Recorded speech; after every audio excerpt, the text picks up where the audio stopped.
Fundamentos. Yo soy Nurea, hija legítima de nuestra matriarca Tiamata y embajadora en nombre de la corona de Margira, Osa Mayor.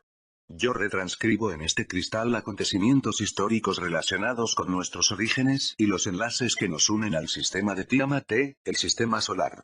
Solo el conocimiento fragmentario en nuestro poder es lo suficientemente específico como para justificar su inclusión en este mineral y de transmitirlo eventualmente a quien corresponda. Algunos provienen de nuestros archivos, mientras que muchos otros son el resultado de una experiencia que me impuso y cuyo contenido trastornó mi vida, así que mi educación la he adquirido con dificultad en la Escuela de Conocimientos de Nalulcara. Estos nuevos datos cambiaron todo lo que creíamos conocer sobre nuestros antepasados y nuestros orígenes. Un grupo de anfibios Argal y yo somos los únicos que lo sabemos. Si las coronas de Urbarra, Lira, de Margira, Osa Mayor, y de Mulmul, las Pléyades, se encontraran con esta información oculta desde el principio de los tiempos, una guerra sin precedentes tendría lugar en Anriba, nuestra galaxia. Suscribo estos datos en mi cristal Hirku, sin saber si voy a guardarlos o a ocultarlos. Confieso no saber qué hacer en este momento. Que todos los seres despiertos que lean esta información puedan comprender el poder de Kingalam y el de sus hijos, y la amenaza presente en Anriba. Nosotros formamos una raza independiente con múltiples y variados diseños. Son numerosos aquellos que, por parte de nuestro extenso linaje, se manifiestan como familias belicosas que buscan poder y territorio. Nuestras rutas militares se extienden a lo largo de la Vía Láctea conocida, hasta los límites de los túneles atemporales y del cinturón galáctico. Las orgías destructivas asientan nuestra dominación y nuestra reputación desde tiempos inmemoriales. Nuestra violencia legendaria es temida en una vasta extensión de Anriba, nuestra galaxia. Ningún texto conocido puede reportar nuestra historia completa ya que está marcada de devastación y de amnesia relacionada con la destrucción de todo tipo de especies de las cuales somos en gran parte responsables. Los senderos oscuros que conducen a diversas fuentes de minerales y menas cruzan sistemáticamente nuestras rutas comerciales. Todas nuestras cartas siderales señalan estos puntos estratégicos que garantizan nuestra supervivencia. Nuestra tecnología requiere una enorme cantidad de estas sustancias del suelo. Sin ellas, nosotros ya no existiríamos, sin ellas, agonizamos. Para obtenerlos y explotarlos, sometemos a muchos mundos así como a sus naciones. No dudamos en usar la fuerza, pero nuestros chantajes diplomáticos constituyen la mejor arma de disuasión. Elevamos el engaño a un nivel de arte donde ninguna faceta se nos escapa desde la edad de Nigra. Cuando el lenguaje diplomático no tiene éxito, ponemos en marcha la máquina de guerra generalmente programada luego de un brote epidémico, de un atentado, o de amenazas externas fabricadas por nosotros mismos, y donde pretendemos contener los efectos por la fuerza en nombre de la paz.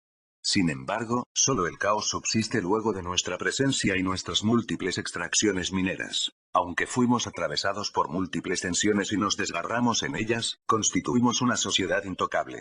Las diferentes familias de nuestro linaje no comparten los mismos deseos o simplemente difieren en la manera de conseguir el poder y las seguridades de la edad de Nigra.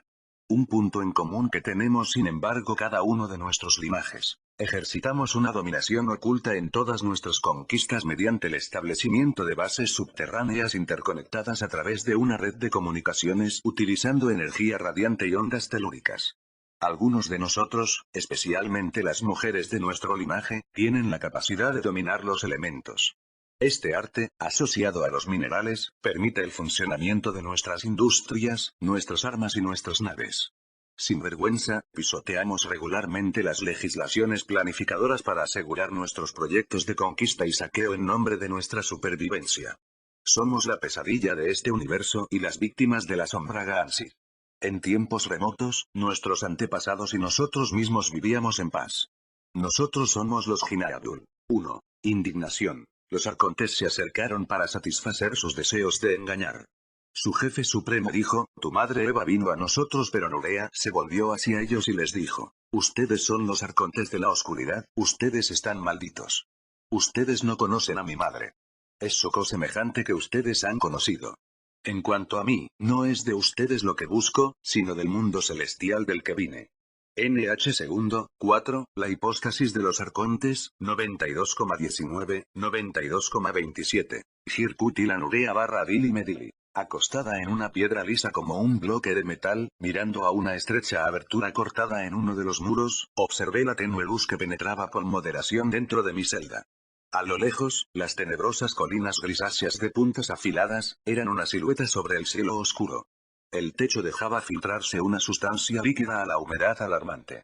El revestimiento se agrietaba inexorablemente y las placas fueron cayendo bajo el peso de la atracción. La habitación pequeña no me aportaba ninguna comodidad. Su grueso manto de silencio contrastaba con el eco desordenado presente en mi cabeza. Yo había roto una de las reglas de oro de Tiamat, el sistema solar, el de influir en la vida sin permiso. Golpeada, golpeada hasta que la sangre me había abandonado en la humillación total por muchos días. Estaba desnuda, rota y temblorosa. Mis ojos se mantuvieron secos en cara al deshonor. Solo me fue dejada la fuerza suficiente para arrastrarme por esta piedra en forma de litera. Además del dolor punzante, el temor paralizaba todo mi cuerpo afligido. La sanción que resultaría de mi transgresión podría ser aún más grave. Tenía un retorno inmediato a Anduruna, cerca de mi madre, y yo sabía que la muerte me esperaba en caso de retornar nuevamente a nuestro reino soberano. Y Tud, la luna, era, a mi conocimiento, una nación neutral en donde las sentencias pueden dar lugar a condenas fuera de las convenciones planificadoras. Qué decadencia para la única diplomática del linaje de los Jinabul admitida a sentarse en las asambleas de los planificadores. Dos obreros Miminu con caras desagradables finalmente me arrancaron de mi prisión. El horrible vacío de sus ojos me dio la sensación de que nada se desarrollaría según los acuerdos en vigor. De un golpe con su barra de metal, me obligaron a levantarme y a seguirlos. Yo les reclamé mi ropa, pero uno de ellos respondió no. Mediante la Kinsar, telepatía. Mi mirada insistente no cambió nada, estaba a su merced. Ellos me controlaban física y psíquicamente. Totalmente congelada, mi marcha lenta y laboriosa nos obligó a reducir la velocidad muchas veces. Cruzamos las galerías oscuras para acabar en la oscuridad total. Las voces salidas de la nada de repente gritaron: «Dejen entrar a la acusada». Entonces me empujaron bruscamente a través de una gran puerta de metal. Me encontré delante de un consejo encapuchado esperando pacientemente por mí en altos nichos. No había nada que me permitiera adivinar sus identidades. Un frío helado se impuso en la gran sala de contornos indistintos. Mi desnudez parecía abrigarlos. Quise gritar para expresar mi desaprobación y notificarles que mi estatus no les permitía tal conducta, pero me fue imposible articular una palabra. Me reprocharon por haber liberado a los trabajadores en Salvatanu, Marte.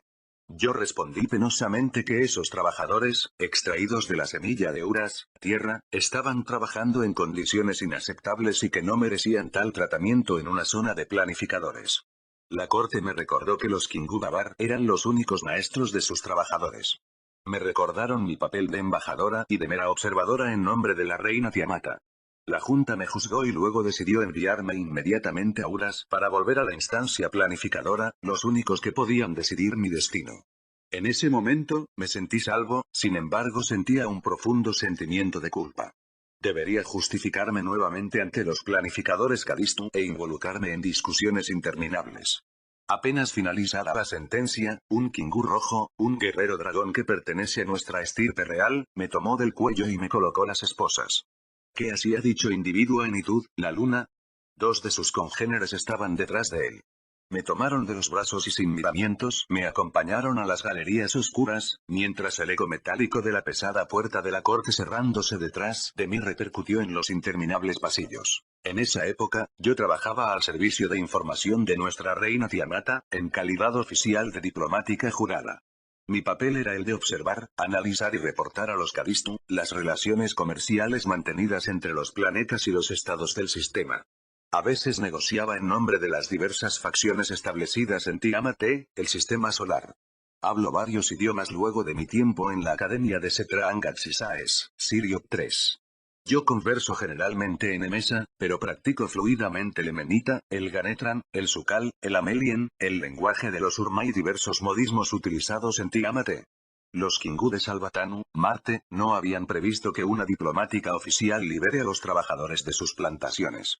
Los Kingu Babaras echaban detrás de los textos legales grabados en delgadas láminas de cristal como dragones entumecidos con el propósito de preservar sus privilegios traicionando los acuerdos concedidos por el foro planificador. ¿Mis jueces eran Kingu? En ese caso, tendría que probarlo e informar de ello a la autoridad planificadora. Mi mente se balanceaba entre la alegría de recuperar a Uras, la tierra, y la tristeza de no poder decirle a mi hijo que me esperaba pacientemente en Mulgetap. Me tranquilizaba saber que me sería posible contactarlo más tarde con la llegada de los Kadistu. Mis torturadores me llevaron en la oscuridad a través de pasajes tortuosos. Apelé a toda mi voluntad para mantener la cabeza erguida y tratar de seguir el ritmo a pesar de los dolores que sentía por todo el cuerpo. Sin embargo, muchas veces, fui presa de un dolor abdominal terrible y tuve que apoyarme contra las paredes viscosas. ¿Me habrían herido o tal vez drogado? Yo no tenía ningún recuerdo específico de mi secuestro. Todo mi cuerpo estaba temblando. Formas extrañas surgían de la suciedad en lugares oscuros con múltiples ecos. Nos tomó tiempo llegar a un pasaje en el que una luz refrescante finalmente apareció. Llegamos pronto a una plataforma en la que estaban estacionadas una multitud de máquinas voladoras en espera de la señal para despegar. Me empujaron sin contemplaciones hacia una de ellas. Un ser encapuchado me estaba esperando junto al piloto. Luego habló en un tono confiado. Entra, hija de Tiamata. Me resbalé con torpeza en el dispositivo de forma ovoide. Mis facultades parecían recuperarse poco a poco. Mi rostro estaba caliente y mis ojos empezaron a llorar. Lo que se está cometiendo es un desacato hacia el foro planificador. ¿Qué le han hecho a mi cuerpo? Nada desagradable. Quien quiera que sea, tendrá que dar cuentas de esto. No sea tan presuntuosa, joven embajadora. Su ignorancia sobre Tiamat, el sistema solar, nos aflige grandemente. Usted debe saber que el trabajo aquí es la esclavitud y no un rango encubierto en la nobleza del sacrificio. Su papel con los Kadistu no es más que un móvil estratégico para su madre, para todos los Hinabul y la autoridad planificadora. No conoces a mi madre. Tiamata no les debe nada, ella es la hija de Barbero a la que ustedes ven con el mayor desprecio. El desconocido me arrojó mis sandalias y mi ropa, y agregó, tiene una cita con su destino. Hágale honor. Nuestra nave partió de las tierras subterráneas de Itud, la luna, y se dirigió a gran velocidad hacia el planeta azul, en dirección a una región crepuscular. No utilizamos el túnel atemporal, el viaje se realizó en el modo de espacio-tiempo ordinario. Nuestra unidad entró en la atmósfera para sumergirse en una niebla errática y luego dirigirse súbitamente hacia la superficie brillante de un vasto océano. Con la vista perdida, pude ver las olas subir y bajar en una masa espesa. Un viento furioso soplaba en ráfagas violentas incesantes, desgarrando las crestas de las olas. A continuación, pasamos a través de una capa de nubes grises amenazantes. En el horizonte, el sol desaparecía detrás de las montañas heladas con reflejos azules. Nuestro destino. Le pregunté disimuladamente a mi guardián si la cita se llevaría a cabo en esta región. No me contestó, dejándome en la total incertidumbre. En el interior de sus largas mangas oscuras, sus flexibles dedos protegidos con guantes, se deslizaron a lo largo de una esfera de metal extraña, un gurkur cuyo uso permite cambiar de dimensión. Nuestra nave se descendió rápidamente, rozando los hielos de un país desértico, para luego avanzar hacia una serie de acantilados, con pendientes pronunciadas detrás de la cual surgió un glaciar gigantesco. Una vez allí, la esclusa del dispositivo se abrió de repente. Entonces sentí que mi cuerpo caía hacia atrás, como impulsado por una fuerza desconocida que me impulsó bruscamente hacia el suelo duro y helado de esta región inhóspita. El dispositivo se cerró silenciosamente a la velocidad del rayo. Aturdida, con los ojos fijos en el cielo, me encontré acostada e inmóvil en el frío cortante, en medio de un silencio opresivo apenas perturbado por una ligera brisa. Vi la nave reluciente mezclarse con las estrellas brumosas para luego desaparecer. La violencia de la caída había agravado mi condición. Cada respiración causaba un dolor insoportable. Me diagnostiqué mi estado. Varias costillas estaban rotas. ¿Dónde estaban los Kadistu, planificadores? Eventualmente me encontrarían. El tiempo pasaba inexorablemente y tuve que remitirme a lo obvio. Nadie vendría a mi encuentro. Era una trampa, un atentado contra mi vida. Bajo estas condiciones extremas, esto sería un gran peso. Sin dudas tenía que encontrar un refugio, como una cueva, para calentarme y restaurarme. El cielo se cargó de repente. La nieve comenzó a caer en copos gruesos y apretados. En un instante, mis finas ropas, totalmente inadecuadas para esta región, absorbieron la humedad y el frío penetrante se profundizó. Todo mi cuerpo estaba temblando, mientras que la fiebre me venció. Vi una pequeña corriente de agua justo adelante. Los árboles se alzaban en la niebla en la orilla opuesta. Al no encontrar una cueva, tenía la esperanza de encontrar un refugio temporal en las grandes ramas de las plantas. Con mi cuerpo agonizando, el proyecto de cruzar el río parecía insensato. Tan repentinamente como había llegado, la nieve dejó de caer en el momento en que tomé la decisión de atravesar el hilo de agua con reflejos brillantes. La luz de Itud, la luna, se reflejó furtivamente, a merced de los vientos de altura que amasan las nubes. Con la desaparición del sol, la temperatura cayó bruscamente. El frío provocó que me rechinaran los dientes. Me tomó un tiempo infinito y un esfuerzo sostenido cruzar la barrera a medio congelar que cortaba como cuchillas afiladas. Las huellas indelebles de mi sangre se mezclaban con la nieve, dejando una huella imborrable por varias horas. Mi calvario devino interminable. Al alcanzar las coníferas, tuve que romper varias ramas usando piedras angulares para hacerme un refugio de protección. Usé de alguna manera una pequeña tienda de campaña, sostenida por unos guijarros que se encontraban cerca del río. Arranqué febrilmente las correas empapadas de mis sandalias con los dientes para fijar la altura de mi refugio. A continuación extendí ramas gruesas sobre la tierra mojada. Después de frotar mis pies congelados, entré en la precaria vivienda, con las piernas hacia adelante para finalmente dejarme caer dentro de ella. Un dolor de estómago persistente se hizo gradualmente más fuerte, yo estaba experimentando un dolor insoportable. Pensamientos incoherentes pasaban por mi cabeza. Caí en un estado semicomatoso hasta que fui despertada del letargo por un sonido estridente. Ya no me encontraba en mi refugio improvisado, sino afuera. Mi cuerpo, totalmente envuelto en pieles toscamente ensambladas con cordones, se calentó gradualmente y parecía cobrar vida. Una enorme figura me había arrastrado al descubierto. Esta sopló, frente a mí, en una especie de flauta arcaica tallada en un hueso pequeño de animal. Presa del pánico, por un reflejo incontrolado, traté de huir. Estoico, el coloso velludo me hizo un gesto de apaciguamiento. Entendí que se trataba de un urú, forma arcaica de los ilustres representantes de este planeta llamados Namlu. Los pocos que urú aún presentes en las montañas son sus antepasados. Antes de convertirse en los Namlu de cuerpos etéricos multidimensionales, los guardianes de Uras tenían un cuerpo denso y voluminoso como este. Los archivos mencionan su presencia desde antes de la era de Nimra. Su origen se pierde en la noche de los tiempos, y nadie se acuerda quién los creó. Algunos grupos Kadistu lucharon para preservar a los pocos sobrevivientes. Nunca había visto tal espécimen. Yo conocía todos los detalles de su conducta porque los había consultado y estudiado en nuestros archivos etnológicos de Gaxisaes, Sirio 3, y de Muljetap. Hoy en día, los Uru y los Namlu asumen la función de guardianes del planeta. Se conectan sutilmente a través del pensamiento. Los primeros vigilan las montañas y las excavaciones que conducen al Apsu, el mundo subterráneo. Los segundos observan todo el planeta. Esta actividad les obliga a rendir cuentas periódicamente a los planificadores Kadistu con quienes están en contacto. Alces cruzaron el pequeño río en la distancia, hacia el gran glaciar del cual provenía un viento cortante. Al verme de nuevo a la vida, el Urú gruñó 2 veces para avisarme que iba a entrar en mi mente. «Están viniendo», dijo por Kinsao, telepatía. La fiebre aún ardía dentro de mí. El ser me presentó una infusión con una especie de cuchara de madera. Sus ojos redondos y oscuros como la noche me miraban esbozando una sonrisa en su rostro cubierto de espeso pelaje marrón. «Me salvaste la vida», le dije, agradecida. El Urú puso una mano a su estómago y saltó. Un incómodo silencio siguió. Me di cuenta de la seriedad de mi condición, probablemente de orden orgánico y en relación con mi dolor abdominal. Traté de levantarme, pero mis piernas se negaron a moverse. En ese momento, como traídos por los vientos, un grupo de Namlu apareció de repente en nuestra dimensión. Eran 5 en total. Cada uno media aproximadamente 1,5, 50 metros, de altura. Uno de ellos se dirigió a mí usando la telepatía Kinsar. «Eres la embajadora, la hija de Tiamata». Esta visión se me apareció como un encanto, debido a mi asombro no pude soplar ni una palabra. Una bondad y una belleza indescriptiblemente sobrenaturales emanaban de estos seres envueltos en una película etérea nacarada de color violeta rosa. Un Namlu me puso suavemente en una especie de bolsa de lámina translúcida. Yo sabía que ella me protegería en el viaje que íbamos a emprender.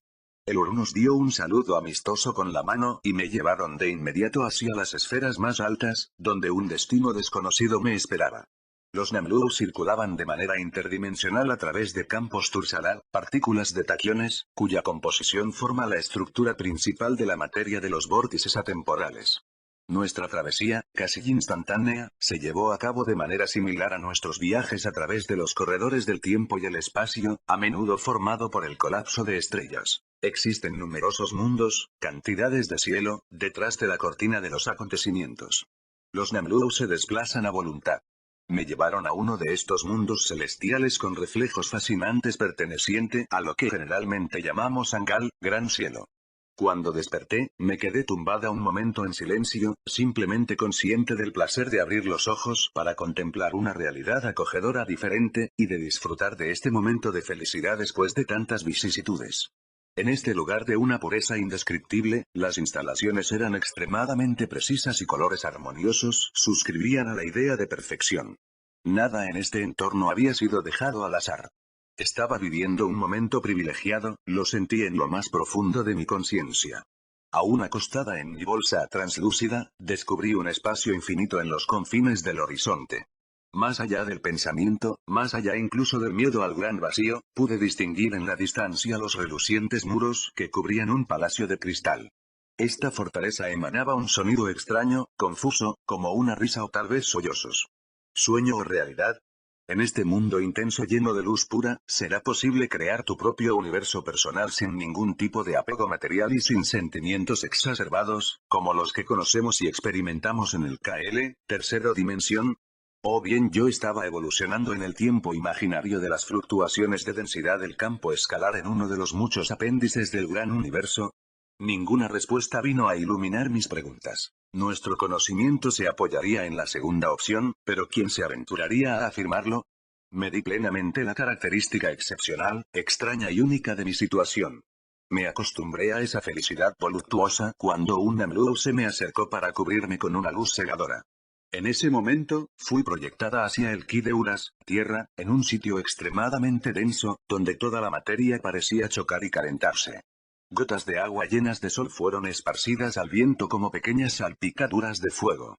Oí temblar la tierra a través de mi protección diáfana, los 5 Namlu me acompañaron en todo momento. Estaban mirando por encima de mí. Estábamos cerca de un volcán activo y esperando algo. Uno de los guardias de Uras acercó a su cara translúcida para decirme con el pensamiento: tú necesitas cuidado, te llevaremos hasta los Karistu, planificadores. Solo ellos pueden ayudarte. Un muro de luz intenso dividió el cielo. Una nave espacial ovoide descendió majestuosamente sobre la Tierra cerca de un río de lava fundida. Una silueta apareció en la luz brillante y me cargó sin problemas. Fui llevada en andas por el Karistu, más precisamente por un grupo que pertenece a mi familia galáctica, la de los Abgal.